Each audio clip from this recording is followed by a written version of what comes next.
오늘 아침에 저희들이 마태복음 20장과 21장의 말씀을 읽었습니다. 마태복음 20장에서 예수님께서는 비유를 통해서 천국에 대한 말씀을 다시 하십니다.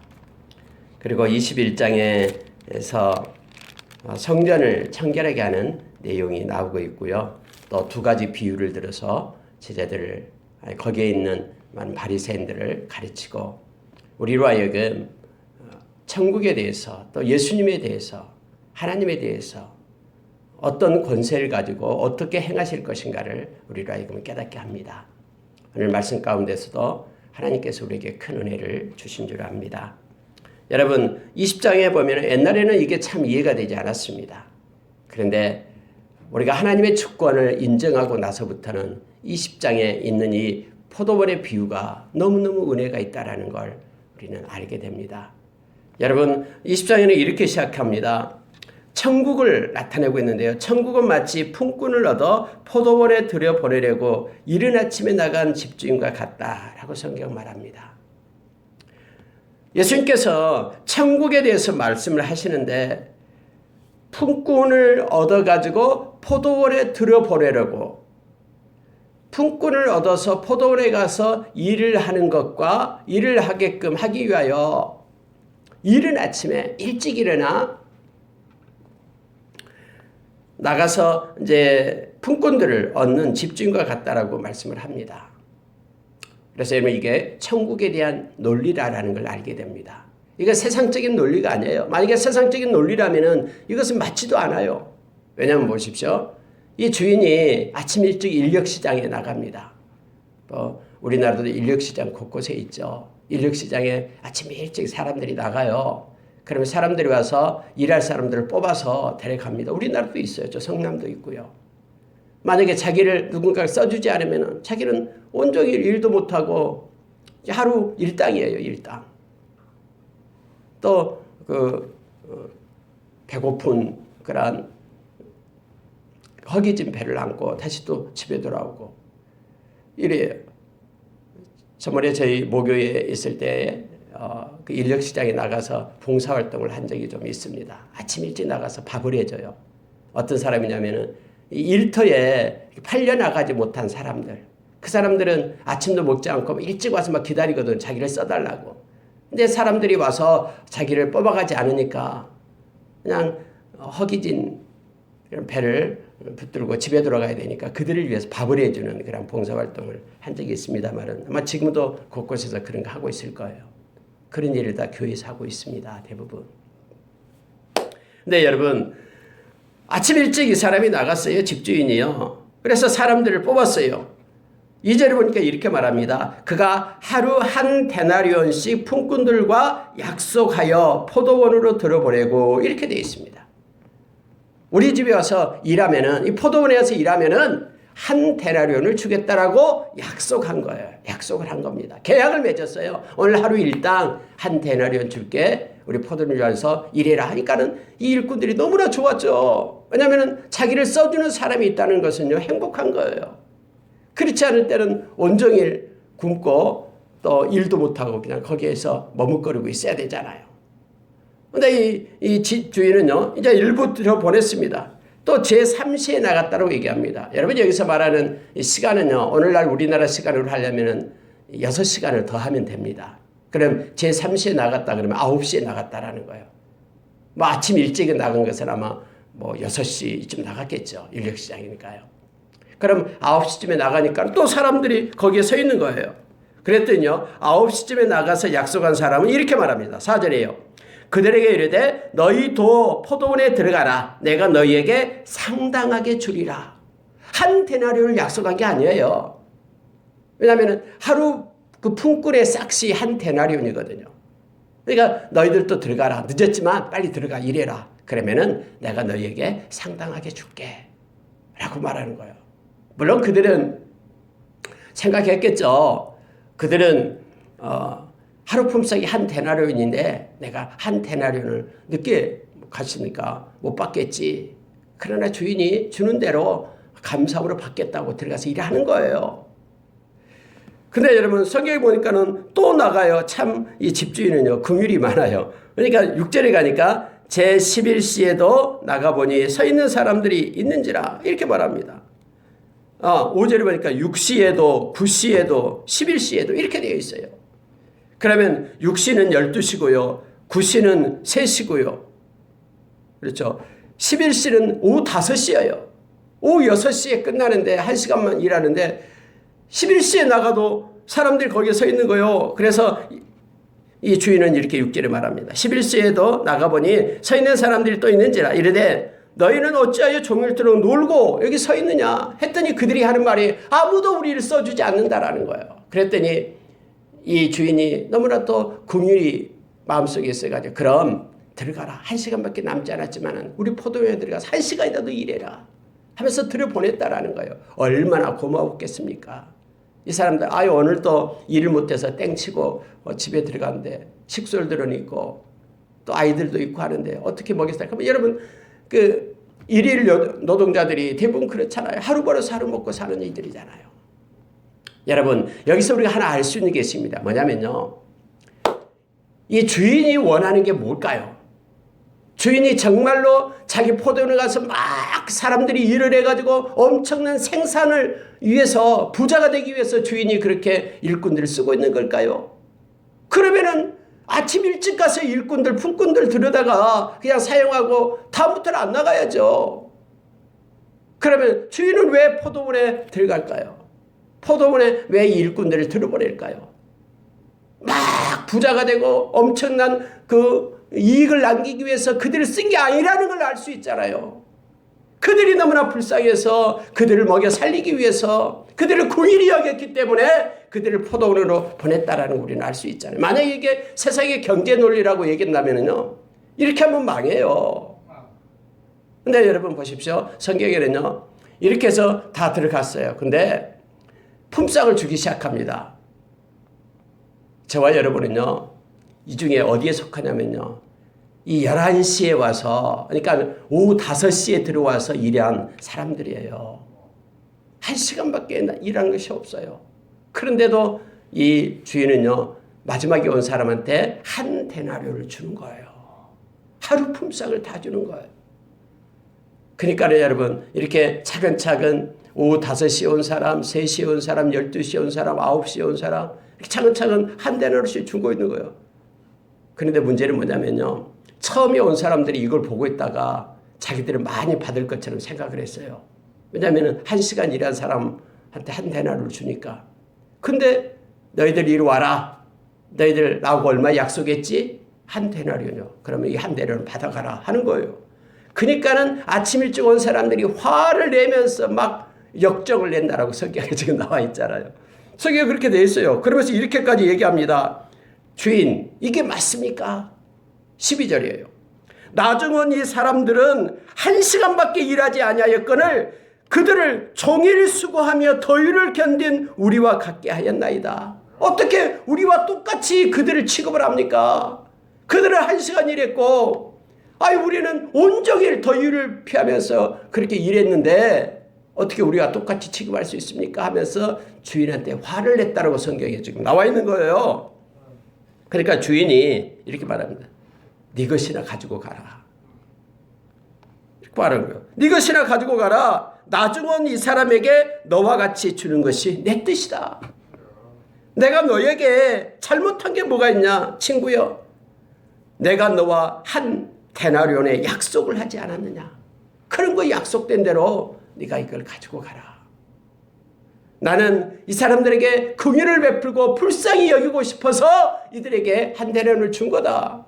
그러면서 15절에 이렇게 말합니다. 내 것 가지고 내 뜻대로 할 것이 아니냐? 내가 선함으로 네가 나를 악하게 보느냐? 하면서 처음 온 사람을 책망하고 있는 모습을 말합니다. 그러면서요. 이 예수님께서 이 비유의 결론을 어떻게 내리냐면 이렇게 말하는 거예요. 16절에요. 이와 같이 나중된 자로서 먼저 되고 먼저 된 자로서 나중되리라 라고 결론을 냅니다.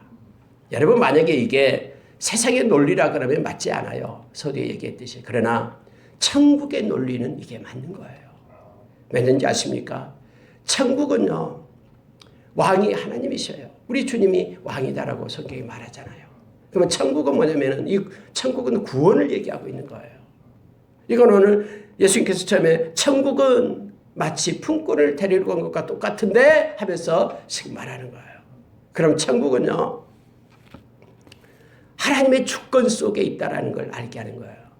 천국에 들어가는 그 구원, 이들이 한 달란트씩, 한 데나리온씩 받는 것은요, 구원을 상징하고 있습니다. 이 구원은 누구의 손에 있다고요? 하나님의 손에 있다고요. 우리가 일하는 것에 있는 것이 아니라 하나님의 손에 구원이 있다는 것을 지금 예수님은 가르치고 있는 거예요. 여러분, 이것은 구원을 얘기하고 있습니다. 하나님께, 우리 주님이 지금 말씀하고 싶은 내용이 뭐냐 그러면은, 교훈의 핵심은 구원은 사람의 공로에 따라서 주어진 것이 아니고 오직 하나님의 주권적인 뜻에 의해서 주어진다라는 것을 가르치고 싶은 거예요. 내 것을 가지고 내 뜻대로 할 것이 아니냐. 이게 15절이 핵심적인 구절이 되는 거예요. 여러분, 저와 여러분이 아침 일찍 와서 일한 품꾼인 줄 아십니까? 아니에요. 저와 여러분은 마지막 5시에 와서 일하는 품꾼이에요. 왜냐면요, 아침 일찍 일한 품꾼은 누구를 가리키냐면 유대인들을 가리키고 있는 거예요. 유대인들. 처음부터 아브라함을 통해서 그들을 뽑았잖아요. 그들이 잘 하나님을 섬겨야 되는데 그들이 있는 기간 동안, 하나님의 백성으로 있는 기간 동안 하나님을 섬기지 못했어요. 한쪽에 하나님을 섬기면서 다른 한쪽은 다른 우상을 섬겼던 그들이잖아요. 하나님께서 그래서 하나님은 열방을 향하여, 이방을 향하여 문을 열었잖아요. 구원의 길을. 저와 여러분이 마지막 하나님의 긍휼로, 하나님의 은혜로 그 포도원에, 하나님의 포도원에 들어가서 일하는 백성으로 우리가 택함을 받은 거예요. 여러분, 이 품꾼의 비유를 읽을 때마다 하나님 왜 그러지? 예수님 왜 이런 비유를 얘기했지? 세상의 논리와는 맞지 않는 걸 어떻게 하라고? 여러분, 이것은 우리에게 은혜를 가르치는 놀라운 예수님의 비유예요. 천국은 하나님의 은혜로 가는 것입니다. 에베소서 2장 8절의 말씀처럼 우리의 노력과 우리의 선행을 통해서 가는 게 아니라 하나님이 주신 은혜 때문에, 하나님이 우리에게 주신 믿음 때문에 가는 것이 천국임을 예수님께서는 우리에게 가르쳐주고요, 그 은혜를 하나님이 우리에게 주신 것입니다. 그래서 우리는 이 비유를 읽을 때마다 너무너무 하나님께 감사한 거예요. 하나님, 당신의 성실함이, 당신의 긍휼이 나를 구원에 이르게 했군요 하면서 우리는 늘 구원의 감격 속에 이 말씀을 읽을 때마다 살아가기를 원합니다. 여러분, 여기서 나중된 자가 말할 때 앞에 있는 자들을 얘기합니다.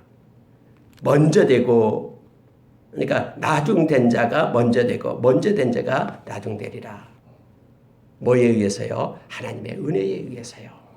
여러분, 이 말씀을 계속 19장 30절에도 얘기하고요, 여기도 말하고 있습니다. 그러면서 여러분, 다른 비유로 얘기하는 거예요. 이게 무슨 내용을 말하냐면요, 제사장들, 바리새인들, 그들은 자기들이 천국에 들어간 자라고 생각하거든요. 그리고 저 세리나 창녀들, 소외된 자들, 죄인들, 그들은 천국의 문턱에도 들어가지 못할 거라고 생각했어요. 근데 예수님이 오셔서요, 말씀하신 게 뭐냐면은 나중된 자가 먼저 천국에 들어가게 될 거다라는 거예요. 세리나 창녀나 이렇게 소외받고 그런 이들이 먼저 예수님을 영접하고 회개했거든요. 그래서 그들이 나중된 자가 먼저 될 것이다. 여러분, 천국에 가면은 이러한 논리 때문에 놀라운 일을 우리가 발견하게 될 겁니다. 와, 저 사람 믿음 대단해 하면서 우리가 세상에서 박수치고 그 사람처럼 살아야 되겠다는 사람들, 이름 없이 빚도 없이 어떻게 저런 사람이 천국에 갈 수 있어? 했던 그 사람들이 천국에 먼저 가 있는 것을 우리는 발견하게 될 거예요. 이 천국의 논리 때문에 그렇습니다. 예수님께서는 그렇게 오늘 20장을 시작합니다. 그리고 여러분, 자, 19절에 한번 보시기 바랍니다. 이방인들에게 넘겨주어 그를 조롱하며 채찍질하며 십자가에 못 박게 할 것이나 3일 만에 살아나리라. 여러분, 갑자기 예수님께서요, 제자들 향해서 그 얘기를 합니다. 제자들 향해서 이렇게 말해요. 제사장들과 서기관들에게 내가 넘겨지게 될 거다. 인자가 넘겨지게 될 거다. 그들이 죽이기로 나를 결의할 거다. 그리고 이방인들에게 넘겨주어 노마 병정에게 넘겨주어서 나를 초롱하고 채찍질하고 십자가에 못 박게 할 것이나 내가 3일 만에 살아나리라. 여러분 이것을요 예수님께서 제자들에게 가르치는 거예요. 예수님이 아직 붙잡히지도 않았어요. 제자들이 가르치는 얘들아 대제사장들이 나를 붙잡아서 막 채찍질하고 죽이기로 결의할 거야. 그리고 이방인들에게 넘겨줘가지고 나를 십자가에 못 박히지만은 나는 3일 만에 부활할 것이다. 여러분 이 말씀을요 제자들에게 가르쳤어요 예수님께서. 근데요 제자들은 이 말씀을 받지 못했어요. 예수님은 말씀했지만은 제자들의 마음속에는 이 말씀이 없었어요. 그래서 예수님이 십자가에 못 박힐 때요 아무도 제자 중에 아무도 예수님이 3일 만에 부활할 것이다라고 생각한 이들이 없었다니까요. 여러분 성경에 보면은요 다음에 나옵니다마는 오히려 대제사장들 서기관들이 이렇게 말하는 거예요. 예수가 살아있을 때에 3일 만에 부활할 것이다라고 그렇게 얘기를 했는데 만약에 제자들이 가서 예수의 시신을 도둑질하고 예수님이 부활했다라고 말하면은 이거 큰일 난다. 그러니 병사들을 더 막 많이 데리고 가서 지키게끔 그렇게 해달라고 막 부탁을 하잖아요. 아니 그들은 예수의 말을 믿었는데 예수님의 제자들은 정작 이 말씀이 마음에 없었다니까요.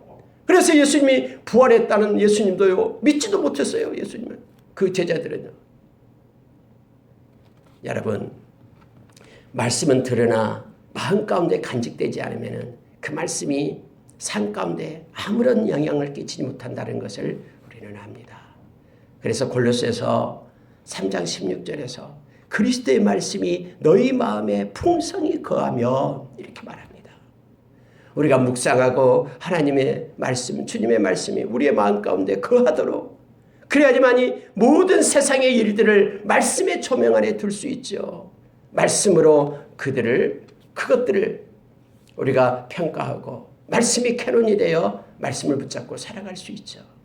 마음 가운데 말씀을 두기를 우리는 기뻐해야 됩니다. 그래야지만이 골로새서 3장 16절 이하 이 말씀처럼 우리가 지혜를 얻고 권면하고 가르칠 수 있는 능력도 얻고 마음속에 감사가 일어나고 신령한 찬미가 마음 가운데 일어나고 하나님의 말씀 그리스도의 말씀이 우리 가운데 거할 때 나타납니다. 여러분 제자들은요 이 말씀을 다 잊어먹습니다.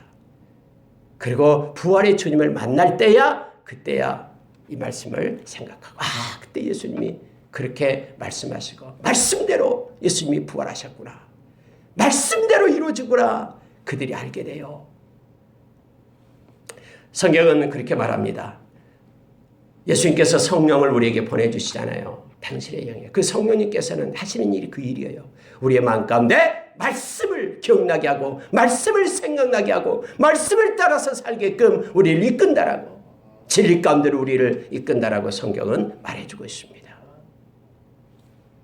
이 말씀을 예수님께서는 잡히시기 전에 제자들에게 말씀을 합니다. 근데 그때요 여러분 세베대의 아들의 어머니가 두 아들을 데리고 옵니다. 여러분 세베대의 아들 그러면은 야고보와 요한입니다. 야고보와 요한을 예수님 옆에 데려와서 어머니가 이렇게 말하는 거예요. 어머니의 치맛바람이 나타납니다. 예수님 주의 나라에서 우리 아들 두 아들이 있는데 한 명은 예수님 오른쪽에 한 명은 예수님 왼편에 앉게 해주세요. 주의 나라에서 그렇게 해주세요. 그러니까 예수님께서 그들을 향해서 보면서 얘기하는 거예요. 너희들이 내가 마시는 잔을 마실 수 있겠느냐.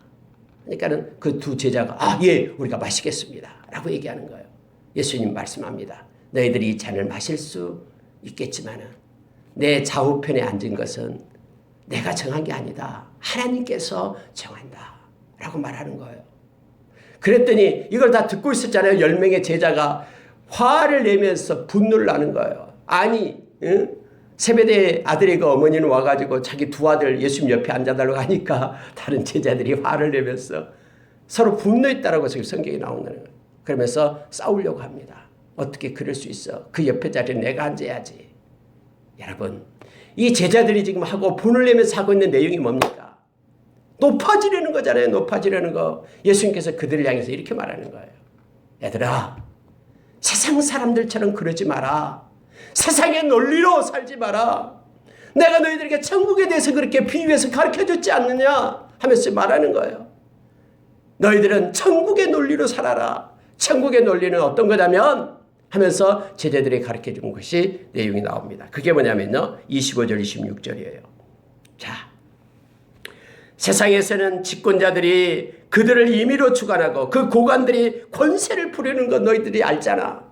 그런데 너희들은 그렇게 살아서는 안 돼 하면서 26절에 이렇게 말합니다. 너희 중에는 그렇지 않아야 하리니 하면서 너희 중에 누구든지 크고자 하는 자는 너희를 섬기는 자가 되고 너희 중에 누구든지 으뜸이 되고자 하는 자는 너희의 종이 되어야 하리라. 막 지금 내 옆에 앉는 것이 마치 더 높아지고 큰 거, 이것을 너희들이 더 좋은 것, 이걸 생각하고 그러는 것 같는데 너희들은 세상 사람들처럼 그런 논리로 살아서는 안 된단다. 너희가 정말로 높아지고 싶냐? 그러면 섬기는 자가 되라. 으뜸이 되고자 하면은 그들의 종이 되어야 그것이 으뜸이 된다. 내가 그렇다 하면서 예수님이 말하는 거예요. 너희들이 나를 따르는 제자들이냐? 내가 그렇다. 나는 성김을 받으러 온 게 아니다. 하늘의 보좌를 버리고 이 땅에 온 것은 나의 생명으로 너희들을 섬기기 위하여 왔다. 그러니 너희들이 나를 따르는 제자라면은 섬기는 자로, 그리고 많은 사람들의 종이 되라 라고 예수님께서 그들을 가르쳐 주는 거예요. 이게 예수님의 마음입니다. 나는 마음이 온유하고 겸손하니 라고 주님은 말씀하고 있는 것입니다. 여러분, 이렇게 해서 예수님께서 이제 여리고를 떠납니다. 그런데 큰 무리가 예수님을 막 따라다닙니다. 언제나 예수님은 인기 스타였습니다. 어디를 가든 많은 무리들이 막 예수님을 따라다녔죠. 어쩔 때는 질병이에요. 우리가 알잖아요. 3일 동안이나 먹지 않고 예수님 말씀을 듣고 있는 거예요. 무리들이 따라다니는데 누가냐면 따르지 못하는 사람이 2명이 여기 나옵니다. 누구냐면 맹인이에요. 맹인. 2 맹인이 길가에 앉아서 예수님이 막 지나간다는 소리를 듣고 막 소리를 지르기 시작합니다. 성경에 보니까 30절에 이렇게 말합니다. 소리를 질르되 주여 우리를 불쌍히 여기소서 다윗의 자손이여. 여러분, 이게 다윗의 자손이여라고 말하는 것은요, 다윗의 자손, 다윗을 통해서 메시아가 오신다라는 거거든요. 메시아를 얘기하는 거예요. 구원자여, 메시아여, 우리를 불쌍히 여기소서. 그러니까 많은 자들이 옆에 지나가다 그들을 꾸짖습니다. 야, 조용히 해. 너 같은 것이 예수님한테 말할 수 있어? 언제나 그래요. 그런데 이 맹인들은 그 말을 듣지 않습니다. 세상의 소리, 사람의 소리를 듣지 않아요. 단지 그들은 예수님을 향해서 성경에 보니까는 31절에 이렇게 말합니다. 무리가 꾸짖어 잠잠하라되 더욱 소리질러. 이게 중요해요. 더욱 소리질러 말합니다. 생명 걸고 하나님 앞에, 예수님 앞에 부르짖고 있는 거예요. 더욱 소리질러서 주여 우리를 불쌍히 여기소서 다윗의 자손이여 하니까는 예수님께서 발걸음을 멈춥니다. 그리고 예수님께서 그들을 부릅니다. 내가 너희에게 무엇을 주기를 원하느냐? 무엇을 하여 주기를 원하느냐? 그들은 이 말이 떨어지자마자 이렇게 대답해요. 주여 포기를 원하나이다. 예수님께서 불쌍히 여겼다고 말합니다. 그리고 예수님의 손을 눈에 딱 갖다 대는 거예요. 그랬더니 눈이 떠졌습니다. 그리고 그들이 너무 즐거워서 예수님을 따르니라 라고 성경은 이렇게 기록되어 있습니다. 여러분, 눈이 가려 있으면요, 아름다운 거 보지 못하잖아요. 세상에서 가장 불쌍한 사람 중에 한 사람이 맹인이잖아요. 하나님께서 아름답게 지어놓은 이 모든 이 천하 만물을 보지 못해요. 사랑하는 아들의 얼굴도 보지 못해요. 사랑하는 자의 얼굴도 보지 못해요. 여러분 한번 생각해 보십시오. 우리의 눈이 가려져서 산다라고 생각해 보십시오. 우리 주님께서 맹인의 눈을 뜨게 합니다. 근데 여러분 놀라운 사실은요, 이들은요 예수님이 다윗의 자손이라는 것을 알게 돼요. 눈은 가렸지만은 그의 마음이 예수님이 메시아라는 사실을 그들은 인정하고 메시아만을 부르고 있는 모습을 보게 됩니다. 그래서 예수님께서 그들의 눈을 띄어주게 됨을 보게 됩니다. 여러분, 저와 여러분이 영적인 맹인입니까?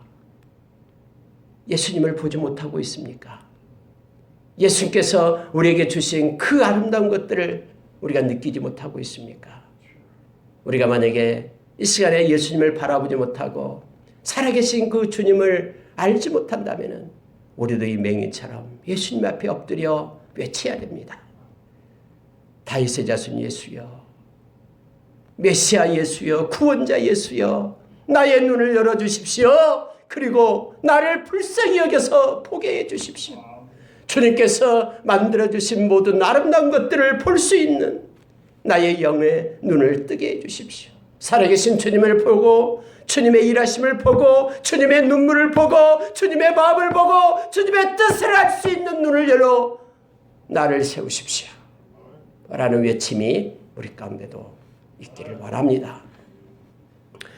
21장에 가면은요, 자, 성경은 이렇게 말합니다. 예수님께서 예루살렘으로 이제 들어갑니다. 입성을 해요. 21장부터요. 그리고 이제 예수님이 십자가 지기 위하여 예루살렘으로 들어가는 장면이 나옵니다. 그런데 예수님께서 갑자기 제자들을, 두 제자를 부릅니다. 너희는 저 맞은편 마을로 가라. 그리하면 매인 나귀와 나귀 새끼가 함께 있는 것을 보리니 풀어서 내게로 끌고 오라. 그래서 3절에 이렇게 말해요. 만일 누가 무슨 말을 하거든 주가 쓰시겠다라. 그리하면 즉시 보내리라. 여러분, 나무집 나귀하고 나귀 새끼를 풀어서 끌어가는데 이거 왜 풀어가요? 물을 거 아니에요. 그러면 예수님께서 이렇게 대답해라라는 거예요. 무슨 말을 하거든 주가 쓰시겠다라. 그리하면 보내줄 것이다. 이 말을 두 제자한테 얘기하는 거예요. 여러분 보십시오. 그랬더니 이 두 제자가 맞은편 마을로 가요. 가니까는 진짜 나귀하고 나귀 새끼가 있어요. 근데 그걸 풀었어요. 끌고 오려고 하니까는 주인이 와서 잠깐만, 당신 누구요? 남의 나귀를 왜 가져가? 라고 얘기할 거 아니에요. 그러니까 그들이 예수님께서 가르쳐준 대로 합니다. 주가 쓰시겠답니다. 라고 말하는 거예요. 그 말이 떨어지자마자 그 주인은 알겠습니다. 그럼 가져가시오. 라고 얘기했다는 거예요. 그리고 나귀와 나귀 새끼를 가지고 오는 거예요. 여러분 성경이에요. 여러분 여기서 중요한 것을 하나 발견을 하게 됩니다. 자, 6절 한번 보십시오. 제자들이 가서 예수께서 명하신 대로 하여 나귀와 나귀 새끼를 끌고 와서 자기들의 겉옷을 그 위에 얹음에 예수께서 그 위에 타시니 라고 되어 있습니다. 여러분, 우리 생각을 말씀에 더하면 안 됩니다. 만약에 이렇게 생각해 보세요. 이 제자들이 두 명이 갔어요. 예수님 말씀 듣고 나귀와 나귀 새끼 끌어오라. 근데 가면서 이렇게 생각한 거예요. 아니 예수님이 이 말씀을 했는데 이게 말이나 되냐? 나귀와 나귀 새끼를 갖다 끌고 와라니. 돈 주고 사든가 아니면은 이게 몰래 있다가 그냥 훔쳐오던가 뭐 해야지. 주인이 뭐 달라고 하면 어떡해? 라고 생각할 수도 있었을 거예요. 그래서 예수님의 말에 자기의 생각을 더해가지고 뭔가 다른 액션을 취했다라고 얘기하면, 취했다라고 생각하면 이 일은 일어나지 않습니다. 중요한 게 하나가 있습니다. 그들의 생각을 내려놓고 그들의 경험과 그들의 지식을 내려놓고 예수님이 명령한 대로 그대로 순종하는 거예요. 우리가 여러분 말씀을 가지고 산다라는 것은 그거예요. 말씀이 우리의 이성과는 맞지 않을지라도 말씀대로 명령대로 행할 때만 사건이 일어나는 거예요. 그리고 성취되는 것을 알게 합니다. 예수님의 명령에 그들의 생각을 다하지 않았습니다. 사람들이 뭐라고 할 때 예수님이 명령한 대로 주가 쓰시겠답니다 라고 말하는 거예요. 그렇게 말했더니 놀라운 일이 나타나는 거예요. 그것을 끌고 가라라고 허락하는 거예요. 여러분, 왜 예수님이 나귀 새끼를 가져오라고 했습니까? 말씀을 이루기 위해서 그래요. 왜냐하면 5절에 그렇게 말씀해 주고 있잖아요. 이사야서 62장에 나온 말씀이에요. 시온 딸에게 이르기를 내 왕이 내게 임하나니 그는 겸손하여 낙이 곧 멍에 매는 짐승의 새끼를 탔도다. 이렇게 성경은 기록됐거든요. 그런데 이 말씀이 예수님을 통해서 성취되는 거예요. 여러분 언제나 그렇습니다. 말씀이요 하나님 입에서 나오고 선포된 말씀이 성취될 때는요 모든 것이 다 초자연적으로 움직이기 시작하는 거예요. 나귀의 그 마음도 그렇고요. 뿐만 아니라 예수님의 그 말씀을 순종하는 제자들의 마음도 그렇고요. 언제나요, 말씀이 성취되는 순간에는요, 어떤 것도 방해를 받지 못해요. 그래서 이 말씀대로 예수님이 나귀 새끼를 타고 예루살렘 성으로 입성하는 거예요. 하나님의 말씀은요, 이 땅에서 성취되는 그 순간은 어떤 것도 방해를 받지 않은 거예요. 말씀은 살아서 움직이기 때문에 그렇습니다. 그래서 우리가 말씀을 붙잡고 살아갑니다. 정직히 여기며 말씀대로 행하는 저와 여러분이 되기를 원합니다. 여러분, 이제 예수님이 성전에 들어갑니다. 12절에 성전에 들어갑니다. 성전에 들어가서 만나는 사람들이 있습니다. 참, 이 말씀을 읽을 때마다 우리가 교회에 와서 어떤 모습으로 하나님을 섬겨야 되는지를 보게 됩니다. 들어가니까 성전이 막 야단났습니다.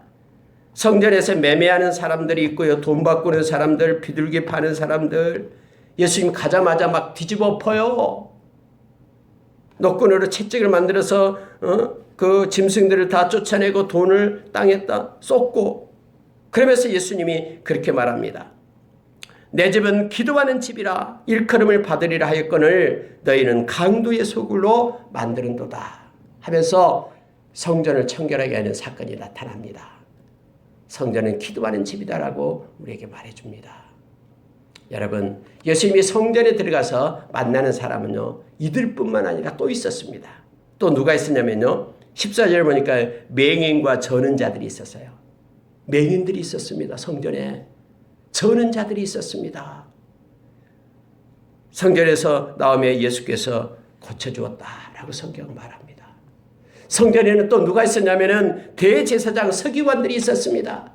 그들은 하나님을 잘 섬기고 또 그들은 말씀을 잘 알고 있다는 사람들입니다. 근데 그들은 예수님을 배척합니다. 막 성전에서 호산나 다윗의 자손이여 하면서 외치고 있는, 찬양하고 있는 것을 못하게끔 막 분노합니다. 근데 성전에는 또 있는 사람이 있었습니다. 아이들이 있었습니다. 성전의 아이들은요, 예수님을 보고 찬양하기 시작합니다. 막 하나님 예수님을 향하여 호산나 다윗의 자손이여. 여보, 호산나라는 무슨 뜻이냐면요, 이제 구원하소서라는 뜻이에요. 이제 구원하소서, 이제 이 땅을 구원하소서, 우리를 구원하소서 하면서 막 어린아이들이 찬양하는 거예요. 이 말을 듣고 있던 대제사장과 서기관들은 막 예수를 향하여 신성모독이라고 이 말을 듣고 있냐라고 꾸짖습니다. 근데 예수님은요, 그렇게 말하고 있어요. 16절에 보면 나 듣고 있다. 그들의 찬미는 온전한 것이다. 하나님께서 그들에게 찬양할 수 있도록 능력 주어서 그 찬양이 맞다라는 거예요. 여러분, 이게 성전에서 일어난 일입니다. 자, 성전에는요, 두 가지 종류의 사람이 나타납니다. 자기의 성전을 통해서 이익을 누리는 사람들이 있어요. 그들이 누굽니까? 매매하는 자, 강도의 소굴로 만드는 자 뿐만 아니라 거기에는 대제사장, 서기관들이 있었어요. 성전을 통해서 하나님께 영광을 돌리는 사람들이 있었습니다. 성전을 통해서 하나님께 기도하고 나가는 이들이 있었어요. 그들은 맹인들, 저는 자들, 힘없는 어린아이들. 근데 예수님께서는 그들에게는 도움을 줍니다. 맹인들 눈을 뜨게 하고 저는 자들을 고쳐주고 어린아이들의 찬양을 받으신 분입니다. 그러나 예수님께서는 그곳을 하나님께 영광을 돌리지 않는 매매하는 자, 돈 바꾸는 자, 대제사장들, 그리고 서기관들은 예수님께서 책망했음을 보게 됩니다. 여러분, 오늘날도 이 성전에서 하나님께 예배하는 곳에서 이와 같은 종류의 일들이, 사람들이 있음을 보게 됩니다.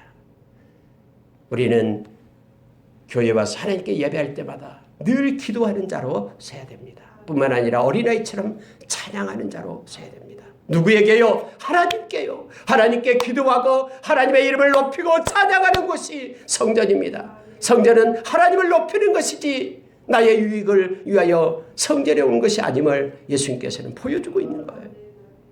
마지막 때에 저와 여러분이 늘 하나님 앞에 서기를 원합니다. 히브리서 4장 16절의 말씀처럼 예수의 의를 힘입고 긍휼을 베푸시는 주님의 보좌, 때를 따라 은혜를 주시는 은혜의 보좌에 나가 주님을 찬미하고 영광 돌리고 주님께 기도하는 우리가 되기를 원합니다. 이것이 성전에서 예배하면서 하나님께 행해야 될 우리의 모습임을 예수님은 가르쳐 줍니다. 무화과나무가 이제 그래서 베다니로 가고요. 여러분, 무화과나무가 마른 사건이 나타나는데요. 다음날 아침에 다시 성으로 들어오니까는 예수님 배가 고팠어요. 옛날에 저도 또 이 사건을 또 이해를 못한 적이 있었습니다. 아니 예수님도 배가 고픈데 왜 죄 없는 무화과를 저주해가지고 무화과가 나무가 말라버렸을까? 이렇게 생각한 적도 있었거든요. 여러분 근데 그게 아니에요. 여러분 말씀을 한번 보십시오. 자 19절에 보니까요. 21장 19절에 길가에서 한 무화과 나무를 보시고 그리로 가사 잎사귀밖에 아무것도 찾지 못하시고 나무에게 이르시되 이제부터 영원토록 네가 열매를 맺지 못하리라. 이 말을 하는 거예요. 제자들이 보는 앞에서. 근데 성경은 이렇게 표현합니다. 하시니 무화과 나무가 곧 마른지라. 물론 다른 성경에는요. 뭐 마가복음에는 다음에 와서 보니까는 무화과 나무가 말라 있다라고 성경이 말해주고 있죠. 그 사이에. 근데 마태복음에서는 그냥 이렇게 기술을 했습니다. 곧 마른지라 이렇게 기술을 했습니다. 말라버렸다라는 거예요. 그러니까 제자들이 이상히 여겼습니다. 그 무화과 나무를 이 무화과 말랐네. 나무가 말랐네. 예수님이 아침에 열매를 맺지 못하리라고 말했던 나무인데 막 바짝 말라버리는 거예요. 그리고 제자들이 예수님께 어찌하여 곧 말랐나이까? 라고 어떻게 이거 마르게 됐어요? 라고 예수님께 묻습니다. 그랬더니 예수님이 설명을 하는 거예요. 왜 마르게 됐냐면 하면서 예수님이 21절에 이렇게 설명을 합니다. 무화과 나무가 이렇게 해서 말랐다라고 말하는 것이 아니라 예수님의 설명은 이거예요. 내가 진실로 너희에게 이르노니 만일 너희가 믿음이 있고 의심하지 아니하면 무화과 나무에게 된 이런 일만 할 뿐 아니라 이 산더러 들려 바다에 던져지라 하여도 될 것이요 너희가 기도할 때에 무엇이든지 믿고 구하는 것은 다 받으리라. 그렇게 이런 말씀을. 여러분 예수님이 뭘 가르치기 위하여 무화과 나무를 마르게 했습니까? 여러분 무화과 나무는요 시청각 교제인 거예요. 제자들을 가르치기 위한 시청각 교제. 만약에 무화과 나무가 열매를 주지 않았기 때문에요 예수님이 분노해서 그냥 무화과 나무를 저주해가지고 말라버리겠다 그런 뜻이 아니에요. 만약 그런 뜻이었다면요 그것이 목적이다 그러면은 여러분 뭐 큰 소리로 예수님이 말할 필요 뭐가 있어요? 제자들이 가르치기 위함이죠. 제자들이 알 수 있게끔 말하는 것입니다. 여러분 이게는 중요한 게 있어요. 기도를 가르치기 위함입니다. 기도와 믿음을 가르치는 거예요. 여러분 언제나 기도와 믿음은 같이 갑니다. 그래서 여러분 우리가 누가복음 18장에서 예수님이 기도에 대해서 가르쳐 줄 때요. 마지막에 말하면서 그러나 기도는 끝까지 해야 된다. 그러나 믿음을 보겠느냐라고 말하는 거예요. 예수님을 끝까지 믿지 못한다면 하나님을 끝까지 신뢰하지 못한다면 우리는 기도를 도중에 멈출 수밖에 없는 거예요. 그러나 신뢰하고 예수님을 믿는 자 좋은 것으로 채워주시고 우리의 기도를 들으시는 주님을 믿는 자는 끝까지 믿는 거예요. 기도하는 거예요. 예수님은 기도를 가르치는 거예요. 의심하지 않고 믿음으로 기도하는 것 예수님께서 다 들어주신다라고 말하고 있습니다. 요한복음 14장 14절에서 내 이름으로 무엇이든지 내게 구하면 내가 행하리라라고 주님은 약속해 줍니다. 여러분 무화과나무로 다시 돌아가서 보겠습니다. 물론 여러분 마가복음에서는 무화과나무가 맺힐 계절이 아니었다라고 그렇게 말합니다. 무화과나무는 잎사귀가 풍성했기 때문에 무엇인가 줄 수 있는 것처럼 보였습니다. 말하자면 풍성한 잎사귀는 사람을 현혹시키는 위선적인 그러한 치장과도 같은 것입니다. 그래서 예수님께서는 이 열매 없는 무화과 나무를 통해서 시청각 교제로 삼아서 제자들을 지금 가르치고 있는 거예요. 열매 없는 무화과 나무, 위선적인 삶을 살지 말아라라는 거예요. 바꿔 얘기하면 삶의 열매가 있는 것처럼 보이지만 실제로는 아무것도 열매를 맺지 못한 사람들이 장차 하나님의 심판 앞에 놓이게 된다는 것을 가르치기 위해서 예수님은 이 좋은 시청각 교제를 통해서 제자들을 가르치고 있는 것입니다. 사람들은 겉모습 보고 잎사귀만 보면서요. 야, 저 사람 천국에 들어가겠다. 그 사람의 권세와 그 사람의 겉모양 보면서 그렇게 얘기합니다. 그러나 천국은 그것으로 가는 것이 아니라 천국은 믿음으로 가며 그 중심에 하나님을 향한 믿음이 있어야 됨을 말해주고 있어요. 겉모습이 외적인 화려함이 천국에 이르도록 하는 거 아닙니다. 그래서 디모데후서 3장 1절에서 5절 말씀 중에 마지막 때 이런 일이 있단다 하면서 우리에게 가르쳐준 내용이 있죠. 경건의 모양은 있으나 경건의 능력이 없다라고 얘기합니다.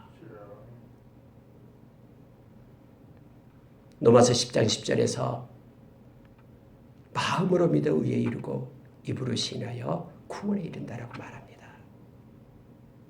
마음이 중요합니다. 그리고 여러분 마태복음 7장에서 주여 주여 하는 자마다 다 천국에 들어가는 것이 아니다라고 말합니다. 하나님의 뜻대로 행하는 자라야 천국에 간다라고 우리에게 가르치고 있습니다. 예수님은 열매 없는 이 무화과나무, 이파리만 무성한 그것들을 향하여 제자들에게 가르치고 싶은 것이 있습니다. 위선적인 모습이 아니라 능력을 가지고 내적 능력, 경건의 능력을 가지고 살 것을 가르치면서 경건의 능력은 뭐냐면 바로 믿음이고 개자씨만한 그 믿음, 진짜 살아있는 그 믿음, 그리고 기도다라고 가르쳐주고 있어요. 그래서 여러분 우리가 믿음을 버려버릴 때요, 우리는 열매 맺지 못한 자가 되고 결국 천국에 들어갈 수 없음을 성경 우리에게 말해주고 있는 것입니다.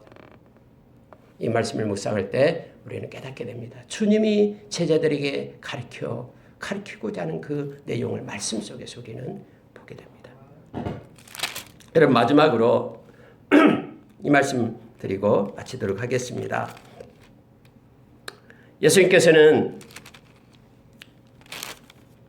두 비유를 통해서 말합니다. 두 아들이 있었는데 포도원에 가서 일 좀 해라. 추수 때가 되었어요. 큰아들이 첫 번째 아들이 가서 네 그렇게 하겠습니다 하고 말씀을 들을 때는 예 했는데 가지도 않은 거예요. 놀러 가버린 거예요. 둘째 아들을 불렀습니다. 그랬더니 둘째 아들은 가기 싫어요 라고 거부했다가 나중에 아이 그래도 가야지 하면서 가서 일을 했다고 말합니다. 자 30절에서 둘째 아들이 가서 또 그와 같이 말하니 대답하여 이르되 실소이다 하였다가 그에 뉘우치고 갔다라고 말합니다. 그러면서 예수님은 그들을 향해서 말하는 거, 둘 중에 누가 아버지의 뜻대로 하였느냐. 사람들이 말합니다. 아, 이 둘째죠, 둘째.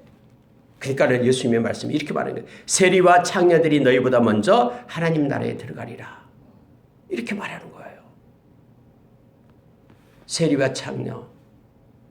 천국에 들어갈 수 없다라고 사람들이 그렇게 정하고 정죄했던 그들이 먼저 천국에 들어간다라고 말합니다.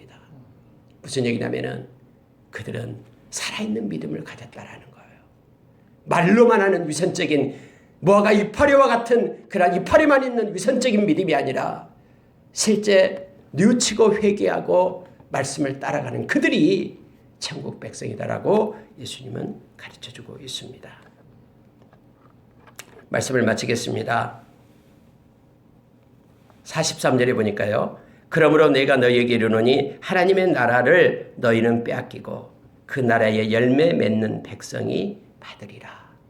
열매 맺는 백성, 무화과의 열매 맺는 백성, 포도원에 가서 일을 하는 자, 말로만 하는 것이 아니라 삶 가운데 말씀을 따라서 사는 그들이 천국 백성이 될 것이다 라고 주님은 말씀해주고 있습니다.